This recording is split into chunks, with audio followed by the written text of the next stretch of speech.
I am live. I'm reading A Lot to Remember. It's a book written by Joan Marshall Grant. It's about this area of France called Lot.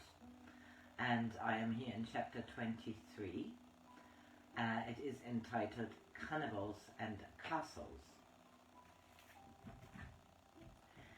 7 roads lead to La Bastide Murat, but the preferable approach from a southerly direction is by the D13, from Cabaret to Saint-Martin-de-Ver, and then by the D32.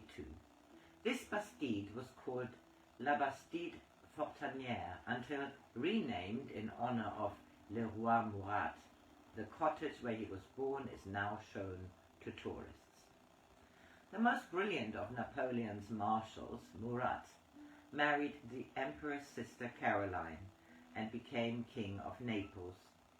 After the retreat from Moscow, during which he displayed extraordinary courage and endurance, he tried to save his throne by making a separate peace with the Allies, which Napoleon considered so venal that he refused his aid during the 100 Days, although admitting too late that his presence might have turned the tide at Waterloo. But while Napoleon was still on Elba, Murat was driven from Naples by the Austrians, escaped to France, and took refuge at La Bastide Murat in the chateau he had built there for his brother André. It was sound strategy to presume that no serious search would be made for him in so obvious a hiding place, but a trivial incident almost prevented it from succeeding, an incident vividly described to me by one of André's descendants. On the morning that the search party arrived, Murat's 8-year-old niece asked him to show her his sword, and she was playing with it when warning was received that a troop led by a captain was riding towards the chateau gates. As had been planned, Murat withdrew to an attic, and the captain was entertained by the rest of the family, while his men made a perfunctory search of the house and garden. All went well until the child's mother suddenly noticed that the sword had been left on a table behind a chair in which the captain was sitting. Her agitation might not have communicated itself to anyone else, if only she could have stopped staring at it. But stare at it she did, and when the others, who by now had seen the sword too, tried to distract her attention, she made matters even worse by guiltily blushing. The captain cannot have been very observant, or else he did not realize the implications of the sword's presence, for he was about to lead his troop down the drive when, overwhelmed by relief, the silly woman fainted. This at last aroused his suspicion, and he ordered his men to make a more thorough search. But from the attic window, Murat had seen the corridor withdrawn and had seized the opportunity to reach the woods and safety. We left La Bastide Murat by the D17 after lunching at the post Boudoir, which has good food and a fine stone staircase in the older part of the hotel.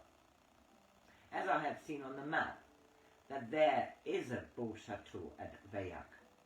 The chateau is poised on a promontory above the village, and as we could not find a way to drive up, we left the car under a plane tree beside the church and took a steep path, which became increasingly overgrown, until I almost agreed with Charles' view that it would have been more sensible to ask the way rather than to set off purposefully in what might be the wrong direction.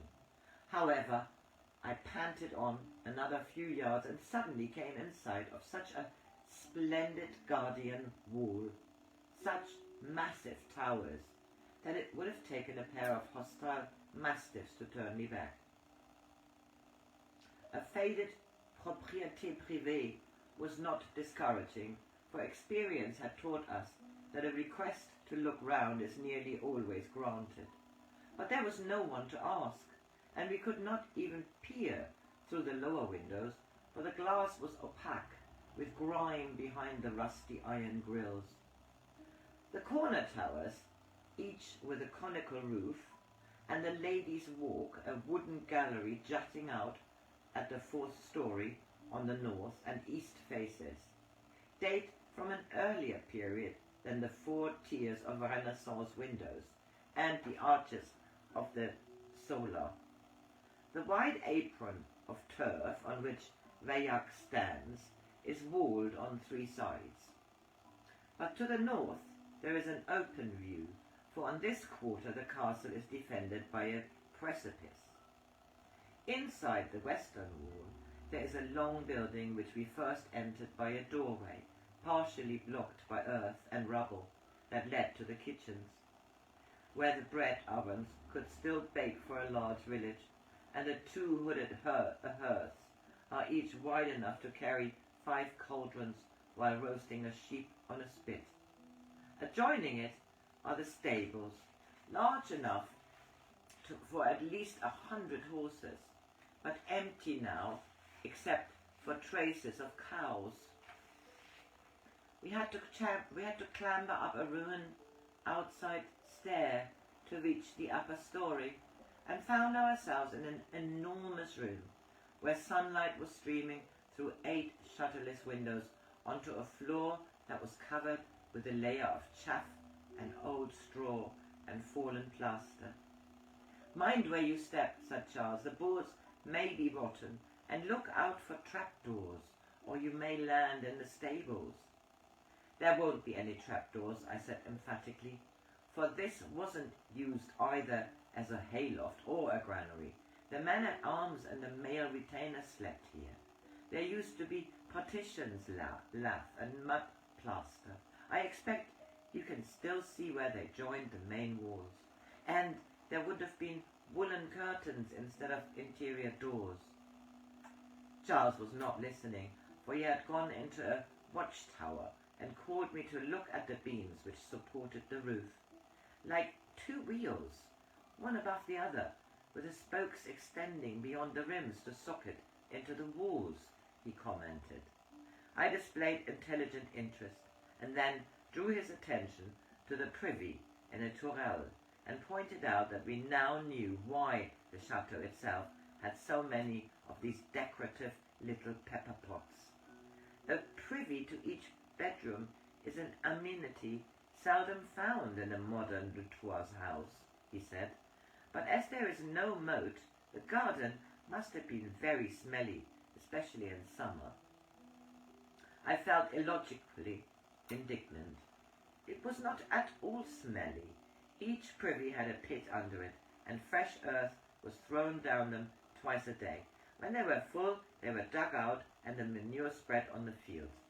It is only the ridiculous moderns who spoil the flavor of their vegetables and pollute their rivers, and even the sea, because they are too stupid to recognize the value of their own merde. And the pits were not even unsightly, because they were concealed by bushes. He laughed. "Well, you needn't get so heated about it. Do you know all this, or are you guessing?" I had to think for a moment before answering. "Half and half. I don't know what was done here, but I do know that this is what happened to the privies and the castle where I was born, at Carola." That Vayak might have been familiar with Italian usages in the 16th century, because even more probable when we notice that the carving on the facade of the Belvedere is of that period, and in the Italian manner. The ground floor is on the same level as the garden, and a stair leads up to a flat roof from which the parapet has crumbled. I should have more greatly enjoyed the lovely view of the valley if I had been free from vertigo, and only when I had thankfully come down again did I notice a stair leading to an underground room in which I could see traces of frescoes, which suggested it had been a chapel. I suddenly recalled why the name Vayak had seemed familiar, when I saw it on the map. Jacques de Colomb had told me about a woman who once lived there, so widely renowned for her charities that she was known as Sans Fleur, although, as far as he knew, she was never beatified. I should like to have gone into her chapel, but as most of the treads had fallen, it would have been a difficult climb, and we might have been unable to get out again without a ladder. There is another tower, rooted on a ledge of the crag, which I think must have been the eastern end of the walls, where this defence is replaced by the precipice. The floorboards of the upper stories, each a single room linked by a spiral stair, have gone, but the chimney pieces and the jutting hearthstones are still there, and so are the beams, which were casting heavy shadows on a stone floor below ground level that was lit by a narrow window cut through the face of the cliff. Charles let himself down by hanging by his hands from a beam, and then crouched to peer into a circular hole in the centre. "This is an oubliette," he announced, throwing down a piece of rubble to gauge the depths. And this hole was the only way to get in or out of it, for there is no doorway, nor is there any trace of a window, and the only reason there is any light down there is because there has been a subsidence, and the outer wall has cracked. It must be all of 20 feet deep, probably more, for there is a lot of debris.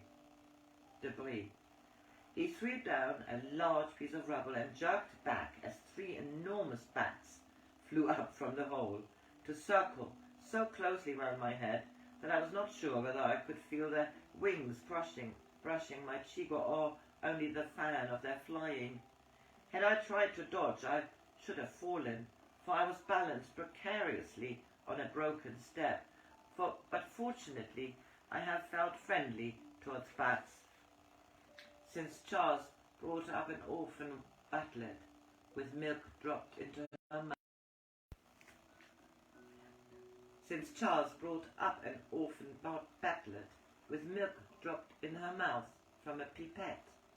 She was called Emily and lived for the next 3 months either in a drawer of his desk or in his jacket pocket.